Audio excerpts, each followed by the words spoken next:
this is honestly one of the hardest parts of the whole Bible.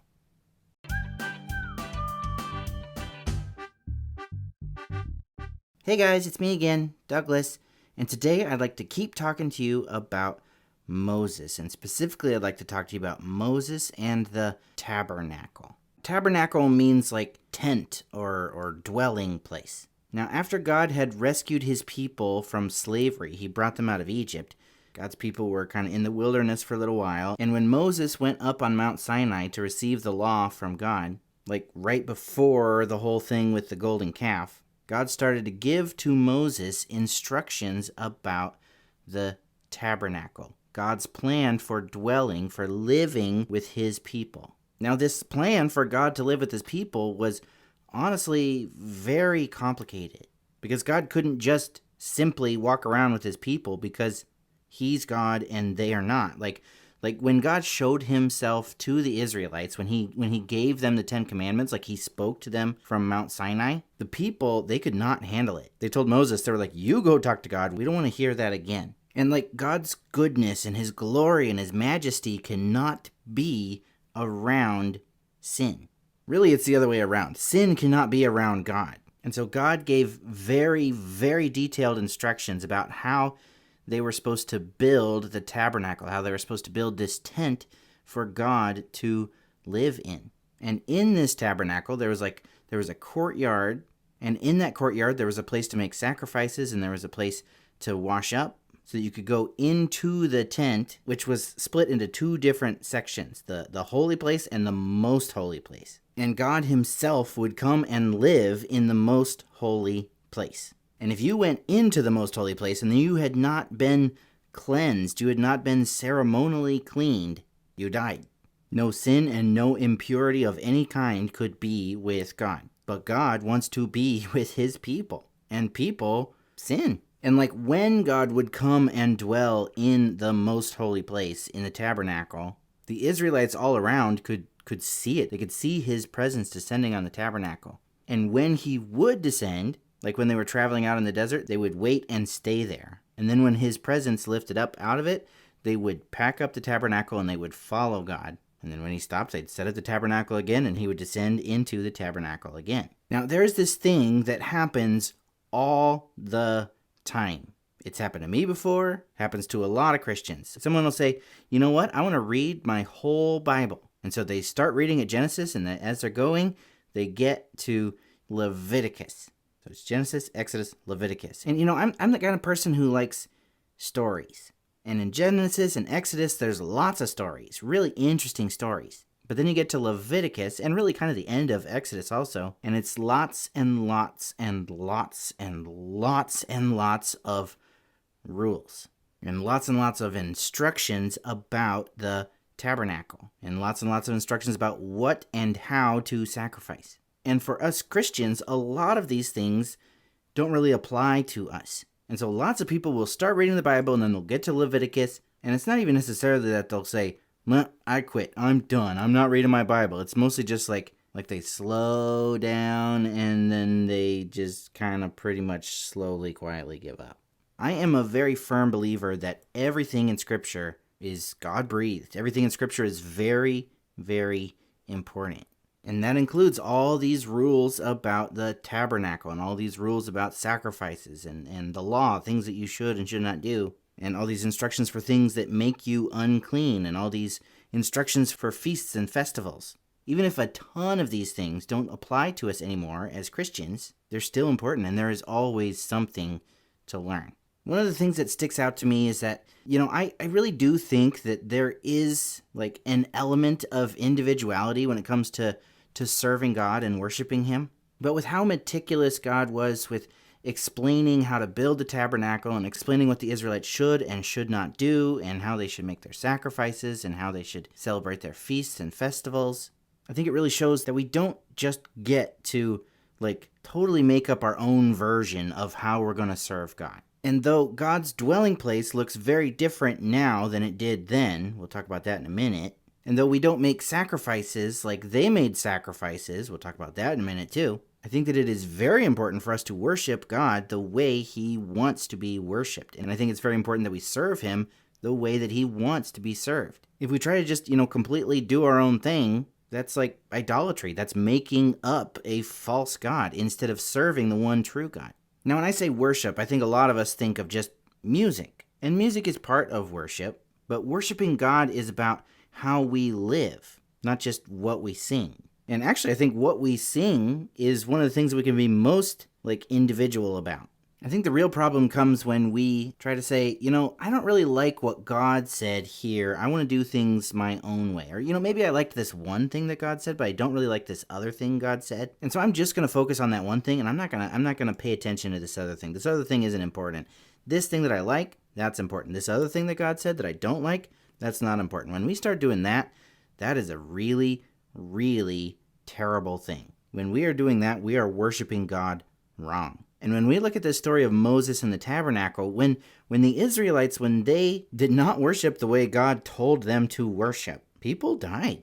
It was a very big, very serious deal when God said, do this thing and don't do that thing. And God's people said, actually, I think I'm just going to do things my own way. And there are a whole lot of ways that God gives us plenty of freedom to live our own life and to serve him our own way, but there are also plenty of things that are non-negotiable, plenty of things that God says we must do, and we must do those things, and plenty of things that God says we must not do, and we must not do those things. Now, one of the things that's interesting about the tabernacle and God's dwelling place is that, he gave these very specific instructions about how this tabernacle, this tent was supposed to be built, but eventually they built a temple, like a permanent sanctuary to God. When the Israelites stopped moving around, when they weren't in the wilderness anymore, God lived in the temple. But these days, if you are a Christian, if you believe in Jesus Christ, God does not live in the temple. God lives in you.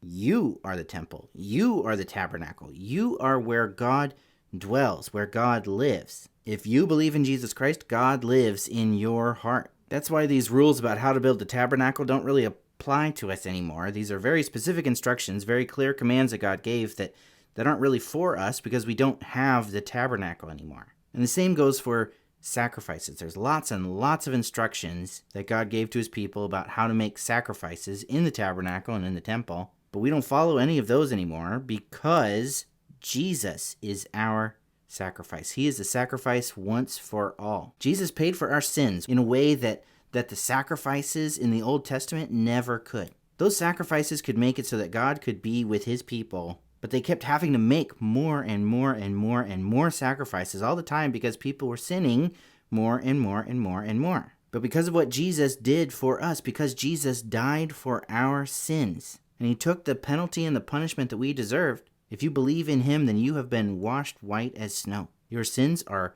paid for. In God's eyes, they are gone. And God himself can live in your heart. When I talked about the tabernacle, and they did the same sort of thing with the temple as well, there was a part where it was like the holy place and then the most holy place, or they also called it the Holy of Holies. Separating those two spaces was a veil, like a curtain, a big curtain. And in the temple, like when Jesus died on a cross, the temple that existed at that time, when Jesus died, the veil was torn. God ripped it. God no longer dwells. He no longer lives behind that curtain. He now lives in the hearts of his people. And if you believe in Jesus Christ, that is you. And that is incredible. And so it's true. There are a bunch of commands. There are a bunch of rules at the end of Exodus and all throughout the book of Leviticus that really don't apply to us because how God lives with his people has changed. But there are still plenty of commands that God gives that we are supposed to follow, that we are supposed to obey. And it is incredibly important that we obey. Jesus said that if you love him, you will follow his commands. In the book of Leviticus, God told his people that if they did not follow his commands, bad things would happen. But if they did follow his commands, God would be with them. And the same is true for us today. If we do what God says, if we worship him the way he says he wants to be worshiped, if we follow his commands, if we do what God says we should do, and we do not do what God says we should not do, if we do that, then good things will happen. If we don't, bad things will happen. In the book of John, Jesus said that he who has his commandments and follows them is the one who loves Jesus. In John chapter 14, verse 23, Jesus said, "If anyone loves me, he will keep my word." and my Father will love him, and we will come to him and make our home with him. So it is not the case that they had commands back then that they were supposed to follow, and we no longer have to follow any of God's commands. No, God's commands are still incredibly important. Some of them don't apply because God's temple is different and the sacrifice is different, but God's commands are still important. So my challenge to you guys today is that, well, first of all, if you're reading your Bible and you're like, I'm going to start at the beginning and I'm going to go all the way to the end, that's a great thing to do. It really is. I absolutely recommend that you do this thing. And if you're a kid, I absolutely recommend that you do this with your parents, because there is some stuff in the Bible, including these passages we talked about today, like in the book of Leviticus, that you'll want to have your parents there to explain things, or maybe they might even have you skip something until you're older. But my first challenge is that if you get to Leviticus, and it is hard to keep reading because it's so complicated, it is so confusing, and it is so honestly boring at times. My challenge is that you would keep going because it is important. It is all important. It is all useful even to us who no longer have the tabernacle like Moses had and no longer make sacrifices like they did in Moses' day. For one thing, there are still plenty of commands that God gave in Exodus and in the book of Leviticus that still very much apply to us today, and plenty of commands that show us what's important to God. It's a terrible idea to say, well, that was then and this is now. Nothing back then applies to us now. There are plenty of commands that are still applicable to us today, and those that don't apply to us anymore still have plenty to teach us. Like the fact that God is the one who chooses what's right and wrong, and God is the one who chooses how he is to be worshipped. We don't get to invent our own version of God. God is God. And we are to follow him and follow his commands, his instructions. So that's my other challenge, is that you would learn what God says and then do it. Worship God the way he wants to be worshipped. Serve God the way he wants to be served. Do what God wants you to do and don't do what God doesn't want you to do. Again, you're gonna mess up. That's just the way it is. You're not perfect. I'm not perfect. None of us are perfect. Only Jesus never sinned. But when you mess up, do what God tells you to do.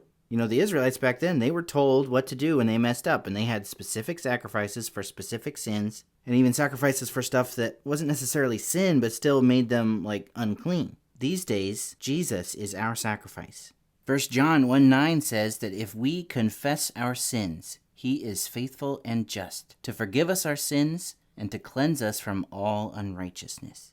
Jesus' death, his sacrifice, covers our sins. Because of what Jesus did, we can live with God. God can live with us. He doesn't live with us in the same way that he lived with the Israelites back then in the days of Moses, but there is still so much that we can learn from the story of Moses and the tabernacle. Hey guys, I hope you like this video.